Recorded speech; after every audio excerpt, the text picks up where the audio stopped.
Hello! Hi అండి. ఈరోజు వీడియోలో నేను నా 1 గ్రామ్ జ్యువెల్లరీని ఎలా ఆర్గనైజ్ చేశానో ఈ వీడియోలో షేర్ చేసుకుంటున్నానండి. ఫ్యూచర్‌లో నేను వీటిలో నుండి కొన్ని డొనేషన్ కూడా చేసేస్తున్నానండి. సో, నాకెందుకో ఇన్ని సెట్స్ అవసరం లేదు అని నాకనిపించింది. మేబీ ఈ 20స్ ఫేస్ ఆఫ్ లైఫ్‌లో సో, కొద్దిగా ఏమైనా డిజైన్‌లు నచ్చితే తీసుకోవడము, నేనవి పెద్దగా వాడకపోయినా కూడా నేను ఫస్ట్ నుండి కూడా చాలా మినిమల్‌గా ఉంటానండి. బట్ కానీ నేను యూఎస్ఏకొచ్చాక సో, ఫ్యూచర్‌లో ఫంక్షన్స్‌కేమన్నా వెళ్తామేమో, సో, అప్పుడు వేసుకోవడానికి కావాలి కదా! అన్నట్టు నేను డ్రెసెస్ కానీ, శారీస్ కానీ వేసుకుంటానో లేదో తెలీదు. కానీ సో, ఫ్యూచర్‌కి ఏమన్నా కావాల్సొస్తాయేమో అనేసి వాటి కోసమే చాలా కొనేసానండి. సో, నాకిప్పుడు చూస్తుంటే నేనెందుకు కొన్నాను ఇన్ని అనేసైతే నాకు అనిపిస్తుంది.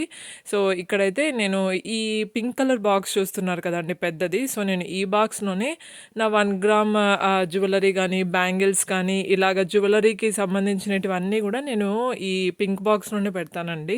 సో, మీరిక్కడ చూస్తున్నారు గదా! నాకున్న ఫస్టు 1 గ్రామ్ గోల్డ్ జ్యువెల్లరీ వడ్డానాలండి. సో, ఫస్ట్ అయితే ఒకటి ప్లెయిన్ వడ్డానం తీసుకున్నాను. అండ్ తర్వాత ఇంకోటి లక్ష్మీదేవి వచ్చేసి ఆ వడ్డానం తీసుకున్నాను. అండ్ మీరిప్పుడు చూస్తున్న ఈ బాక్స్ కూడా నేను ఇంతకుముందు ఇయర్ రింగ్స్‌ని పెట్టానండి.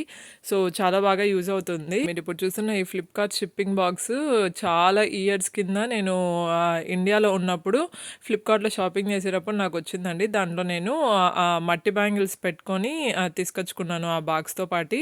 అండ్ ఈ బాక్స్ అయితే నాకు చాలా బాగా నచ్చిందండి. నేను కొనేటప్పుడు చాలా ఆర్గనైజింగ్‌గా పెట్టుకోవచ్చు అనేసైతే నేను ఈ బాక్స్‌ని తీసుకున్నానండి. అండ్ ఈ పెద్ద బాక్స్‌లో మనకి ఒక 12 16 మీరిక్కడ చూస్తున్నారు గదా! ఇలా చిన్న చిన్న బాక్సెస్ వస్తాయండి. మనము ఈ చిన్న బాక్సెస్‌లో మన జ్యువెల్లరీ సెట్స్ చాలా బాగా ఆర్గనైజ్ చేసుకోవచ్చు. సో, ఎక్కడంటే అక్కడ పడేయకుండా ఒకే దగ్గర ఉంటాయి కదా! అన్నట్టు కొన్నాను ఆ టైంలో. బట్ కానీ ఇది గూడా నాకు అంతగా యూజ్ లేదు అనిపిస్తుంది. సో, హౌసెస్ మూవ్ అయ్యేటప్పుడు పెద్ద లగేజ్‌లాగా నాకు అనిపిస్తుంది. వీటిలో కొన్నైతే నేను డొనేషన్ చేసేస్తానండి. మీకు ఈ వీడియో ఎలా అనిపించిందో నాకు కామెంట్ సెక్షన్‌లో చెప్పడం మర్చిపోవద్దండి. Please subscribe. Thank you so much for watching.